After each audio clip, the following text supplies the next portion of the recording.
سبحان اللہ ما اجمل کا ما حسن کا ما اکمل کا نحمدہ ونصلی علی رسولہ النبی الکریم الامین اما بعد فاعوذ باللہ السمیع العلیم من الشیطان الرجیم بسم اللہ الرحمن الرحیم قال اللہ تبارک و تعالی فی القرآن الحکیم ان اللہ وملائکتہ یصلون علی النبی یا ایہا الذین آمنوا صلوا علیہ وسلموا تسلیما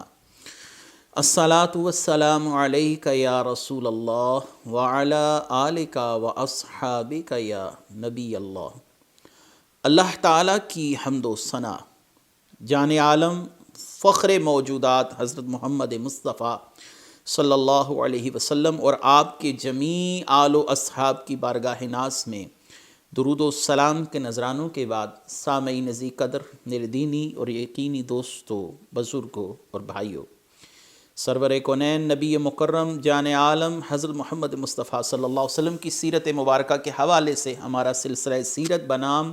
سیرت رحمت للعالمین جاری ہے، اور اسی تسلسل کو،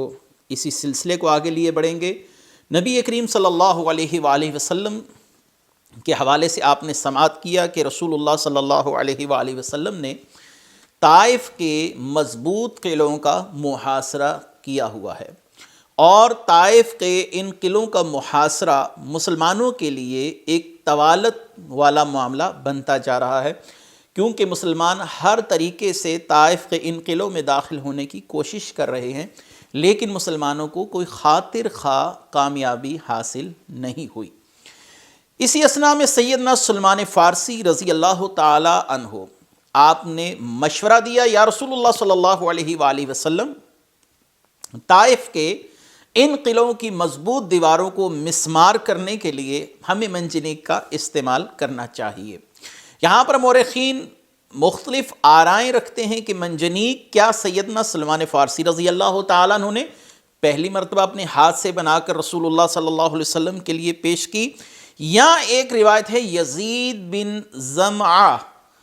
بن اسود، یہ وہ شخص ہے جو منجنیق اور دبابہ جیسا کہ میں نے پہلے اپنے گزشتہ درس میں پوری تفصیل کے ساتھ وضاحتاً اس بات کو بیان کر دیا ہے کہ دبابہ کسے کہتے ہیں، ایک ایسا آلہ، ایک گاڑی کی مثل جس کے اوپر ایک چھت ہوتی ہے، اور مسلمان اس میں بیٹھ کر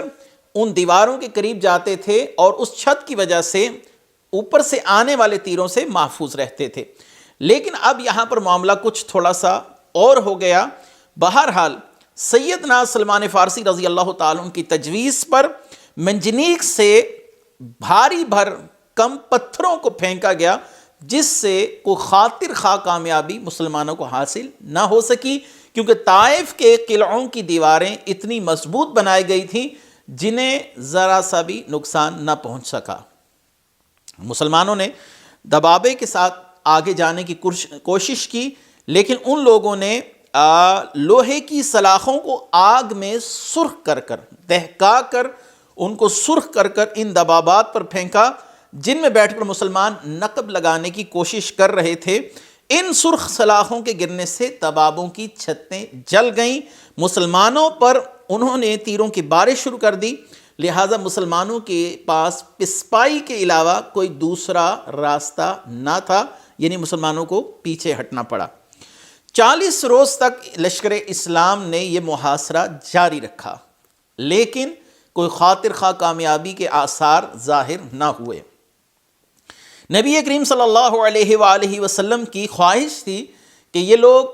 ان قلعوں سے باہر آئیں اور فرزندان اسلام کے ساتھ پنجے میں بجا ڈال کر ایک جنگ کا ماحول بنے، ایک جنگ کی جائے، لیکن ان لوگوں نے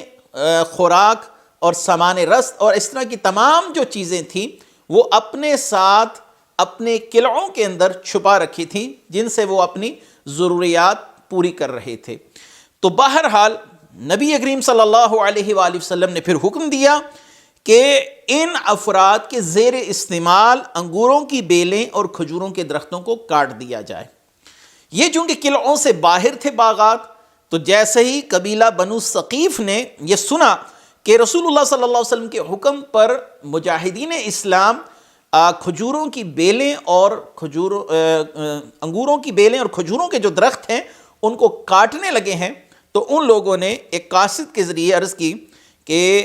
آپ ان درختوں کو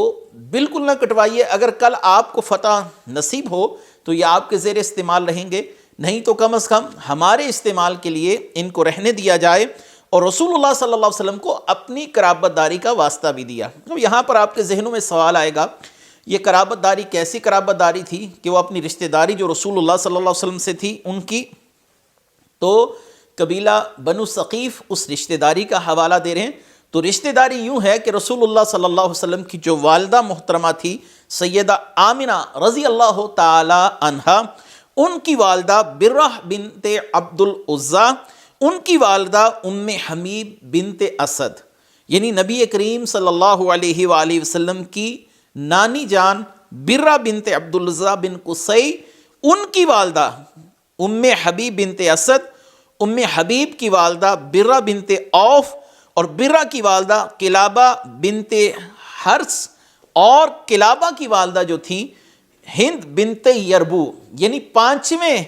سلسلے میں جا کر ان کا تعلق جو تھا وہ قبیلہ ثقیف کے ساتھ تھا، کیونکہ وہ قبیلہ ثقیف کی ایک خاتون تھی۔ تو اس طریقے سے رسول اللہ صلی اللہ علیہ وسلم کے ننیال کی طرف سے قبیلہ بنو ثقیف کے ساتھ ان کا ایک تعلق بنتا تھا، ایک رشتہ بنتا تھا۔ تو قبیلہ ثقیف نے رسول اللہ صلی اللہ علیہ وسلم کو اس قرابت داری کا حوالہ دیا کہ آپ کو اس قرابت داری کا واسطہ دیتے ہیں، آپ کو اللہ کا واسطہ دیتے ہیں، آپ ہمارے ان باغات کو کوئی نقصان نہ پہنچائیں، درختوں کو، کھجوروں کے جو درخت ہیں ان کو سلامت رہنے دیا جائے، اور انگوروں کی بیلوں کو بھی سلامت رہنے دیا جائے۔ تو نبی کریم صلی اللہ علیہ وآلہ وسلم نے ان کی اس درخواست کو قبول فرمایا، اور آپ نے فرمایا فَإِنِّي أَدْعُوهَا لِلَّهِ وَلِلرَّحِيمِ، میں اللہ کے لیے اور اس قرابت داری کے لیے تمہاری اس درخواست کو قبول کرتا ہوں، یعنی ان کو چھوڑ دیتا ہوں۔ یہاں پر عیینہ بن حصن نام کے ایک شخص کا واقعہ بھی ہے جو بیان کرنا میں ضروری سمجھتا ہوں۔ عیینہ کو رسول اللہ صلی اللہ علیہ وسلم نے ان لوگوں کی طرف بطور قاصد بھیجا، کیونکہ عیینہ کی اپنی خواہش تھی کہ یا رسول اللہ مجھے بطور قاصد بھیجا جائے ان لوگوں کی طرف بنو ثقیف کے، میں ان سے مذاکرات کر سکوں اور ان کو اسلام پر ابھار سکوں، آمادہ کر سکوں۔ تو عیینہ نے وہاں جا کر ان لوگوں سے اب جو گفتگو کی وہ خلاف واقعہ کی۔ خلاف واقعہ کیا گفتگو ہے؟ اور اس نے کہا کہ اے بنو ثقیف اپنے موقف پر ڈٹے رہو۔ یہاں رسول اللہ صلی اللہ علیہ وسلم سے کیا بات کہی کہ میں ان لوگوں کو اسلام کی طرف مائل کروں گا، اور وہاں جا کر عیینہ بن حصن نے کیا بات کہی کہ اپنے موقف پر ڈٹے رہو، اور اگر تم نے ہار مان لی تو تمہارا حال ذلیل و خوار جو غلام ہیں ان سے بھی بدتر ہو جائے گا۔ اور دوسری بات یہ ہے کہ اپنے ہاتھوں سے کوئی چیز نہ دو، اگر محمد صلی اللہ علیہ وسلم تمہارے باغات کو کاٹ رہے ہیں تو کوئی بات نہیں، باغات آج نہیں تو کل پھر تیار ہو جائیں گے، لیکن خود کو رسول اللہ صلی اللہ علیہ وسلم کے تابع کرنے کی کوئی ضرورت نہیں ہے۔ اب عیینہ نے جو ادھر گفتگو کی وہ وہاں پر گفتگو کر کر تو آ گیا، اب رسول اللہ صلی اللہ علیہ وسلم کے پاس جب پہنچا تو آپ نے فرمایا اے عیینہ تم نے ان لوگوں سے کیا باتیں کہی ہیں؟ عیینہ نے کہا یا رسول اللہ میں نے ان کو اسلام قبول کرنے کی تلقین کی ہے اور ان کے دلوں کو اسلام کی طرف مائل کرنے کی کوشش کی ہے، میں نے انہیں آتش جہنم سے ڈرایا ہے، میں نے انہیں جنت کی راہ دکھائی ہے۔ رسول اللہ صلی اللہ علیہ وسلم نے فرمایا تم جھوٹ بول رہے ہو، تم نے ان لوگوں سے یہ بات کہی ہے، اور وہ بات ان کو اس بات پر اکسانے کے لیے تھی کہ وہ اپنے راستے سے مت ہٹیں، انہیں مسلمان ہونے کی قطعاً ضرورت نہیں ہے۔ تو عیینہ نے جب یہ باتیں سنی تو اس کی آنکھیں کھلی کی کھلی رہ گئیں، حیران ہو گیا کہ یہ باتیں مجھ میں اور بنو ثقیف کے درمیان ہوئی تھی، لیکن یہاں پر رسول اللہ صلی اللہ علیہ وسلم نے ان باتوں کی بڑی تفصیلی طور پر خبر دے دی ہے۔ تو آپ صلی اللہ علیہ وسلم کے اس معجزے کے بعد عیینہ بن حصن کہنے لگا صدقت یا رسول اللہ اتوب الی اللہ والیک من ذالک، یا رسول اللہ آپ نے سچ فرمایا، جو حرزہ سرائی میں نے کی، جو اسلام کے خلاف گفتگو کی، میں اللہ کی جناب میں بھی توبہ کرتا ہوں، میں رسول اللہ صلی اللہ علیہ وسلم کی بارگاہ میں بھی معافی کا طلبگار ہوں۔ یہاں پر ایک اہم موڑ آ رہا ہے اس واقعے کا کہ رسول اللہ صلی اللہ علیہ وسلم نے اب یکدم سے فیصلہ فرمایا کہ ہمیں طائف کا جو محاصرہ ہے اس کو ختم کر واپس لوٹ جانا چاہیے، اور ہمیں اپنی سواریوں کا رخ واپس مکے یا مدینے کی طرف کر دینا چاہیے، کیونکہ فی الحال یہاں سے طائف کا محاصرہ ختم کرنا مقصود تھا۔ اب طائف کا جو محاصرہ ختم ہونے والا ہے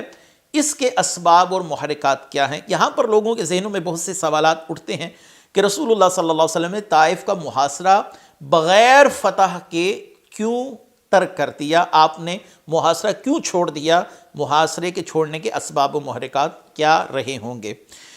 تو یاد رکھیے کہ رسول اللہ صلی اللہ علیہ وآلہ وسلم نے محاصرہ کیوں چھوڑا، اس کی وجوہات تو میں انشاءاللہ بھی بیان کیے دیتا ہوں، لیکن اسی اثناء میں جب رسول اللہ صلی اللہ علیہ وسلم نے طائف سے واپسی کا فیصلہ کیا تو آپ صلی اللہ علیہ وسلم کی ملاقات صغر بن عیلہ سے ہوئی، اور وہ اپنے افراد کو لے کر یہاں پر پہنچے کہ رسول اللہ صلی اللہ علیہ وآلہ وسلم نے جو محاصرہ کیا تھا وہ اس قلعے کو فتح کرنے کے لیے تھا، لہٰذا اب اگر اس محاصرے کا کوئی مقصد حاصل نہیں ہوا تو پھر رسول اللہ صلی اللہ علیہ وسلم کے اس مشن کی تکمیل میں کروں گا۔ صغر بن عیلہ نے جب یہ سنا کہ رسول اللہ صلی اللہ علیہ وسلم یہاں سے واپس لوٹ رہے ہیں تو اس نے یہاں پر آ کر ایک محاصرے کو جو تسلسل ہے اسی کو باقی رکھا۔ رسول اللہ صلی اللہ علیہ وآلہ وسلم واپس لوٹ گئے اور صغر بن عیلہ الاحمسی نے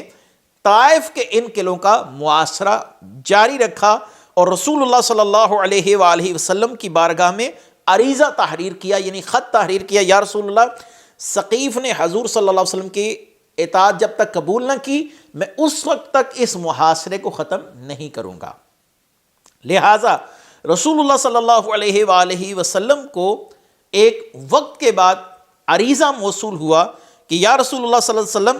کہ ثقیف نے حضور صلی اللہ علیہ وسلم کی اطاعت قبول کر لی ہے۔ یہاں پر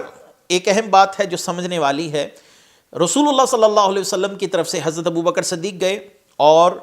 خیبر کے قلعوں کو فتح کرنے کے لیے آپ کا انتخاب ہوا، لیکن نہ ہو سکا۔ حضرت عمر فاروق رضی اللہ تعالیٰ عنہ گئے، آپ کا انتخاب ہوا، لیکن آپ کے ہاتھوں اللہ تعالیٰ نے وہ فتح نہیں لکھی تھی، اور وہ فتح سیدنا علی کرم اللہ وجہ الکریم کے ہاتھوں ہوئی۔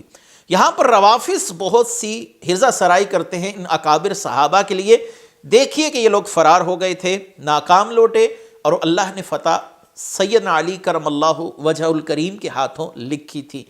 تو یہاں پر تو خود رسول اللہ صلی اللہ علیہ وسلم نے بہت ایک طویل عرصہ طائف کا محاصرہ رکھا ہے، اور رسول اللہ صلی اللہ علیہ وسلم کی اپنی موجودگی میں جو طائف کا قلعہ ہے وہ فتح نہیں ہوا، اور اس کے بعد صغر بن عیلہ الاحمسی نے آ کر ان لوگوں کو اسلام کی طرف مائل کیا، اور اسلام کے وہ مقصود، وہ مقاصد حاصل ہوئے جو رسول اللہ صلی اللہ علیہ وسلم چاہ رہے تھے۔ تو رسول اللہ صلی اللہ علیہ وسلم کو جب یہ عریضہ ملا کہ صغر بن عیلہ الاحمسی اس معاملے میں کامیاب ہوا ہے کہ اس نے ان لوگوں کو اسلام کی دعوت دی اور ان لوگوں نے قبول کر لی، تو آپ صلی اللہ علیہ وسلم نے 10 مرتبہ یہ دعا فرمائی، اللہم بارک لأحمسی فی خیلہا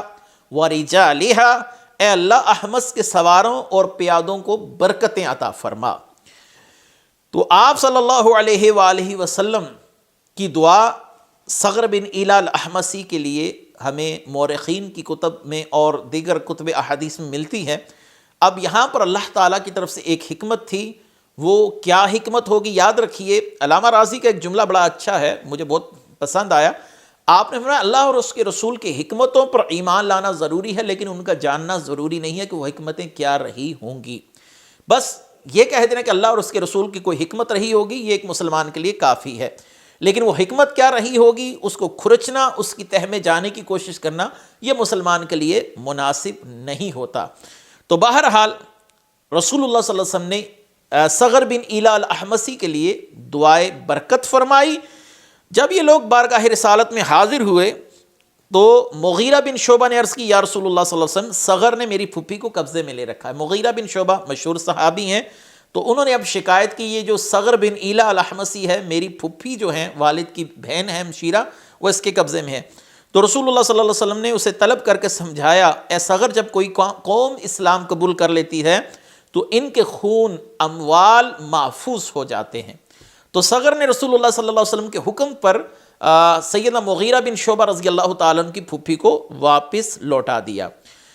انہی صغر نے بارگاہ رسالت میں عرض کی، یا رسول اللہ، بنو سلیم کا چشمہ مجھے عطا کیا جائے، کیونکہ وہاں کے رہنے والے لوگ اسلام سے دستبردار ہو کر دائیں بائیں بھاگ گئے ہیں، اس چشمے کو چھوڑ دیا ہے، مجھے اور میری قوم کو وہاں پر اقامت گزین ہونے کی اجازت مرحمت فرمائی جائے۔ رسول اللہ صلی اللہ علیہ وسلم کی طرف سے صغر بن عیلہ الاحمسی کو بنو سلیم کے اسی چشمے پر اپنا پڑاؤ ڈالنے کی اجازت مرحمت ہو گئی۔ پھر بنو سلیم قبیلہ حضور صلی اللہ علیہ وسلم کی بارگاہ میں حاضر ہوا اور اسلام قبول کیا۔ نیز عرض کی، صغر کو حکم دے کہ وہ ہمارے چشمے ہمیں واپس کر دے۔ حضور صلی اللہ علیہ وسلم نے فرمایا، اے صغر،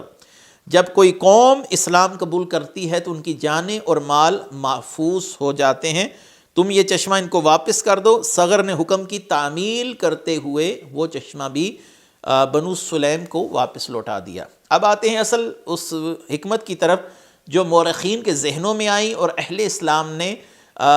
رسول اللہ صلی اللہ علیہ وسلم کے اس فیصلے کو غور و فکر سے جب دیکھا تو کچھ حکمتیں ان پر آشکار ہوئیں۔ ممکن ہے کہ اس کے علاوہ بھی کچھ حکمتیں رہی ہوں جن تک انسانی ذہن کی دسترس نہ ہو۔ اللہ کے رسول کی عقل اور اللہ کے رسول کا جو حکم ہے ان میں کیا کیا حکمتیں پوشیدہ ہیں وہ ہر شخص جان لے، یہ بات ممکن نہیں، یا وہاں تک کسی کی رسائی ہو یہ بھی ممکن نہیں۔ ہاں، انسان اپنی قیاس آرائیاں کر سکتا ہے، اپنا اندازہ لگا سکتا ہے اور ایسی گفتگو کر سکتا ہے جس سے اللہ اور اس کے رسول کی ذات پر کوئی حرف وارد نہ ہو۔ تو پہلی حکمت جو ہے وہ یہ بیان کی ہے مورخین نے کہ طائف کے قلعے بہت مضبوط تھے اور بنو ثقیف قبیلے کے لوگ لڑاکے بھی تھے، بڑے بہادر تھے اور تیر اندازی میں اپنی مثال آپ تھے، اور ان کے پاس سامان رسل بھی کافی موجود تھا، کھانے پینے کا سامان کافی تعداد میں، اشیاء خرد و نوش اتنی وافر مقدار میں تھی کہ کسی رست کے ملے بغیر بھی وہ لوگ کئی ماہ جو تھے وہ ان قلعوں کے اندر گزار سکتے تھے، جبکہ مسلمانوں کے پاس یہ سلسلہ نہ تھا۔ مسلمانوں کے پاس جو سامان خرد و نوش تھا وہ تقریباً اب اختتامی مراحل میں داخل ہو چکا تھا۔ ایک وجہ تو یہ بھی ہو سکتی ہے کہ رسول اللہ صلی اللہ علیہ وسلم نے طائف کا محاصرہ ختم کر دیا۔ دوسری وجہ،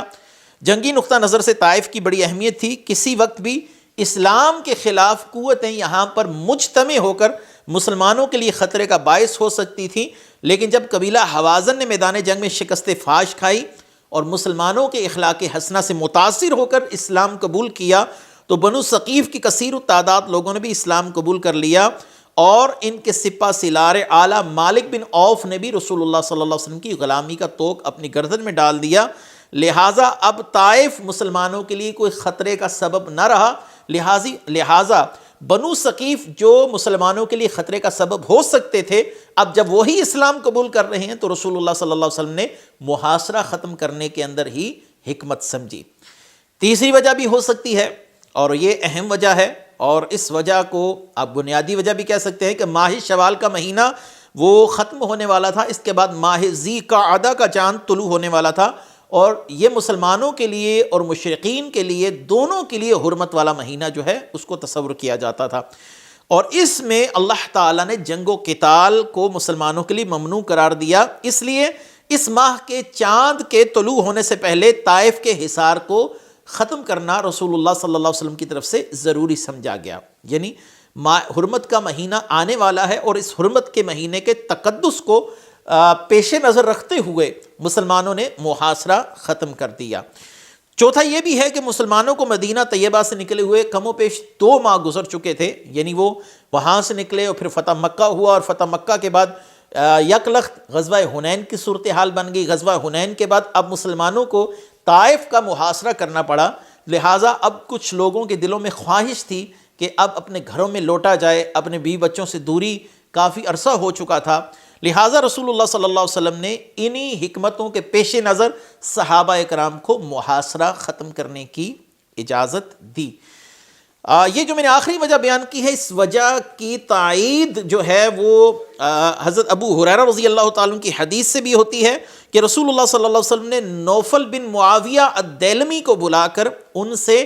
تجویز چاہی کہ بتایا جائے کہ کیا طائف کا جو محاصرہ ہے اس کو باقی رکھا جائے یا اس کو ختم کیا جائے. تو نوفل بن معاویہ نے کہا یا رسول اللہ صلی اللہ علیہ وسلم یہ ایک لومڑی ہے جو اپنے بل کے اندر گھس گئی ہے، اور اگر ہم وہاں ٹھہرے رہتے تو پھر ضرور اس کو پکڑ لیں گے، یعنی ہمیں انتظار کرنا پڑے گا، اور اگر ہم اس کو نظر انداز کر دیتے ہیں تو پھر ہمارے لیے کوئی نقصان والا معاملہ نہیں ہے. اہل طائف پر ہمارا ویسے ہی رعب قائم ہو چکا ہے، وہ یہ دیکھ چکے ہیں کہ مسلمان یہاں تک پہنچ سکتے ہیں، ہمارا محاصرہ کر سکتے ہیں، اور یہ بھی جانتے ہیں کہ ہر بار ہماری جان مسلمانوں سے نہیں چھوٹنے والی، لہٰذا میرا خیال ہے کہ محاصرے کو ختم کر دینا چاہیے. ان حالات کے پیش نظر رسول اللہ صلی اللہ علیہ وسلم نے طائف کا محاصرہ ختم کرنے کا اعلان فرما دیا. کچھ صحابہ اکرام کی گزارشات تھیں کہ یا رسول اللہ صلی اللہ علیہ وسلم طائف کے ان لوگوں کے لیے دعائے ضرر فرما دیجئے، نقصان کی دعا کیجئے، لیکن رسول اللہ صلی اللہ علیہ وسلم نے ان لوگوں کے فائدے کے لیے دعا مانگی. آپ نے فرمایا اللہم اہدی ثقیفا واعتی بہم، یا اللہ ثقیف کو نور ہدایت نصیب فرما اور ان کو میری بارگاہ تک لے آ تاکہ یہ لوگ میری غلامی میں داخل ہوں، اسلام قبول کر لیں. یہ زیادہ اچھی بات ہے بنسبت یہ کہ ہم ان کے ساتھ لڑیں.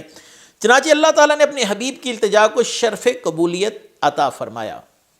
اور بہت جلد یہ لوگ مدینہ طیبہ میں حاضر ہو کر مشرف با اسلام ہوئے، جس کا تذکرہ عام الوفود کے حالات میں کیا جائے گا. جب رسول اللہ صلی اللہ علیہ وسلم کے پاس وفود آنے لگے دیگر ممالک سے، دیگر علاقوں سے، وہاں تفصیلات جو بیان ہوں گی ان میں یہ وفد جو طائف کے ان قلعوں کے اندر لوگ تھے، اور ان لوگوں نے اسلام کو اس وقت قبول نہیں کیا تھا، لیکن ایک وقت آیا جب مختلف وفود رسول اللہ صلی اللہ علیہ وسلم کی بارگاہ میں آنے لگے تو ان کا وفد بھی آیا اور ان لوگوں نے بھی اسلام قبول کیا. طائف سے واپسی کا معاملہ اب یہ ہے کہ حضور صلی اللہ علیہ وسلم نے سیدنا عمر فاروق رضی اللہ تعالیٰ عنہ کو ارشاد فرمایا کہ اب ہم طائف سے واپس ہو رہے ہیں، ہمیں اس سال طائف کو فتح کرنے کا اذن نہیں ملا ہے. یہ سن کر حضرت عمر فاروق رضی اللہ تعالی عنہ نے رسول اللہ صلی اللہ علیہ وآلہ وسلم کا یہ اعلان لوگوں میں عام کر دیا کہ رسول اللہ صلی اللہ علیہ وسلم اس سال آپ فرماتے ہیں کہ ہمیں طائف کو فتح کرنے کا اذن نہیں ملا، ہمیں یہاں سے واپس لوٹنا ہوگا. تو کچھ صحابہ کی گزارشات تھیں یا رسول اللہ صلی اللہ علیہ وسلم ہمیں چاہیے کہ ہم ان لوگوں کے ساتھ آخری دم تک لڑیں، ان کو ایسے نہیں چھوڑنا چاہیے. تو لہٰذا رسول اللہ صلی اللہ علیہ وسلم نے فرمایا اگر ایسا ہے کہ تم ان لوگوں کے ساتھ لڑنا چاہتے ہو تو کوئی بات نہیں، ہم اس محاصرے کو باقی رکھیں گے. پھر صبح سویرے رسول اللہ صلی اللہ علیہ وآلہ وسلم کے حکم کے مطابق جنگ شروع ہوئی. چنانچہ اس جنگ میں مسلمانوں کو کافی نقصان کا سامنا کرنا پڑا. اب یہاں پر کافی نقصان کا سامنا کیوں کرنا پڑا؟ کیونکہ ان لوگوں کا اصرار تھا کہ ہم طائف کا محاصرہ جاری رکھیں. اب وہاں سے فصیلوں کے اوپر سے جو طائف کے قلعوں کی دیواریں ہیں وہ کافی چوڑی تھیں، اوپر فصیلیں بنی تھی، وہاں سے جب مسلمانوں پر تیر برسائے گئے تو ان تیروں سے 12 کے لگ بھگ صحابہ کرام کو شرف شہادت ملا. اسی مقام پر جناب ابو سفیان رضی اللہ تعالیٰ عنہ کی ایک آنکھ بھی شہید ہو گئی، اور دوسری آنکھ جو تھی وہ جنگ یرموک کے موقع پر حضرت عمر فاروق رضی اللہ تعالیٰ عنہ کے دور میں اسلام کے لیے شہید ہوئی. یعنی دونوں آنکھوں سے آپ کی بینائی چلی گئی، دونوں آنکھیں جو تھیں آپ کی زخمی ہو گئیں، اور بینائی والا معاملہ آپ کا بالکل ختم ہو گیا. اور ابو سفیان نے رسول اللہ صلی اللہ علیہ وسلم نے کی بارگاہ میں عرض کی یا رسول اللہ صلی اللہ علیہ وسلم یہ میری آنکھ کا ٹیلا ہے، یہ باہر آ گیا ہے، اب میرے لیے کیا حکم ہے؟ تو آپ صلی اللہ علیہ وسلم نے فرمایا کہ اگر دنیا میں وہ بصارت چاہتے ہو وہ تمہیں عطا ہو جائے گی، لیکن اگر اس کے بدلے تم جنت لے لو تو یہ زیادہ فائدے کا سودا ہے. تو جناب ابو سفیان رضی اللہ تعالیٰ نے فرمایا یا رسول اللہ صلی اللہ علیہ وسلم میں آپ سے جنت کا طلبگار ہوں، مجھے جنت چاہیے. بہرحال صحابہ اکرام کو کوچ کا حکم دے دیا گیا. رسول اللہ صلی اللہ علیہ وسلم یہ دیکھ کر منظر مسکرا رہے تھے. 12 صحابہ جن کے نام یہ ہیں سعید بن العاص بن امیہ، عرفتہ بن جناب، یزید بن زمعہ بن الاسود، عبداللہ بن ابو بکر صدیق، عبداللہ بن ابی امیہ بن مغیرہ المخزومی، عبداللہ بن عامر بن ربیعہ، الصاع بن حارث بن قیس. 8ویں صحابی ہیں عبداللہ بن حارث. 9ویں صحابی ہیں جلیحہ بن عبداللہ. 10ویں صحابی ہیں ثابت بن الجزع. 11ویں صحابی ہیں حارث بن سہل بن ابی صعصہ، اور 12ویں صحابی ہیں منذر بن عبداللہ بن نوفل رضوان اللہ تعالی علیہم اجمعین۔ نبی کریم صلی اللہ علیہ وسلم جب طائف سے مدینہ منورہ کی طرف واپس مراجعت فرما رہے تھے تو آپ صلی اللہ علیہ وسلم کی ملاقات عروہ بن مسعود سے ہوئی۔ عروہ بن مسعود وہی تھے جو رسول اللہ صلی اللہ علیہ وسلم سے اپنے ایام جاہلیت میں کئی بار ملنے کے لیے تشریف لائے تھے، لیکن اب اسلام کی محبت میں رسول اللہ صلی اللہ علیہ وسلم سے ملنے کے لیے آئے اور رسول اللہ صلی اللہ علیہ وآلہ وسلم سے ملاقات ہوئی۔ آپ صلی اللہ علیہ وسلم کے ہاتھ پر پہلے اسلام قبول کر چکے تھے۔ یا رسول اللہ اگر مجھے اجازت دیں تو میں طائف جا کر ان لوگوں کو اسلام کی دعوت دوں، وہ لوگ مجھ سے بہت محبت کرتے ہیں۔ آپ صلی اللہ علیہ وسلم کی طرف سے ان کو اجازت ملی۔ جب یہ طائف پہنچے تو انہوں نے ایک بلند جگہ پر کھڑے ہو کر رسول اللہ صلی اللہ علیہ وسلم کی طرف لوگوں کو دعوت دی، اسلام قبول کرنے کا داعیہ جو تھا ان میں پیدا کرنے کی کوشش کی، لیکن طائف کے کچھ لوگوں نے جلد بازی کرتے ہوئے عروہ بن مسعود پر تیروں کی بارش برسا دی، اور سیدنا عروہ بن مسعود رضی اللہ تعالیٰ عنہ یہ خوبصورت جملہ کہتے ہوئے اس دنیا سے روانہ ہوئے، کرامت اکرمنی اللہ تعالی بہا و شہادت ساقہ اللہ تعالی الیہ، یہ بڑی عزت افزائی ہے جس سے اللہ نے مجھے مشرف فرمایا، یہ میری موت شہادت ہے جو اللہ نے مجھے عطا فرمائی، میرے ساتھ وہی برتاؤ کرنا جو میرے دوسرے شہید بھائیوں کے ساتھ کیا گیا، مجھے ان کے پہلو میں دفن کیا جائے۔ عروہ بن مسعود جیسے محبوب اور ہر دل عزیز شخص کو شہید کرنے کے بعد اہل طائف کے ہوش اڑ گئے، یہ ہم نے کیا معاملہ کیا؟ اب ان کو اپنی غلطی کا احساس ہونے لگا،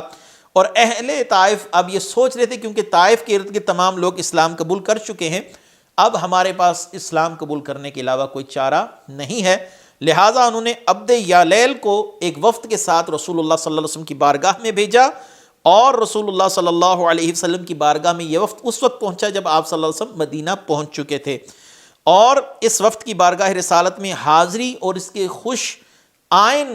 جو نتائج تھے وہ بڑے اچھے قسم کے نتائج وہ ہمیں نظر آتے ہیں مورخین کی کتابوں میں، اس کا تذکرہ بھی انشاءاللہ عام الوفود کا جو آگے ذکر آ رہا ہے اس میں کریں گے، لہٰذا رسول اللہ صلی اللہ علیہ وسلم کی یہ دعا پوری ہوئی اور اہل ثقیف نے اسلام قبول کیا۔ انشاءاللہ دیگر واقعات کے ساتھ پھر حاضر خدمت ہوں گے کہ جب رسول اللہ صلی اللہ علیہ وسلم نے طائف سے جعرانہ کی طرف واپسی فرمائی اور اگلے حالات و واقعات کیسے رہے، اللہ تعالیٰ اپنے محبوب کریم صلی اللہ علیہ وسلم کی محبت پر ہمیں موت نصیب فرمائے۔ وآخر دعوانا ان الحمد للہ رب العالمین۔ سبحان اللہ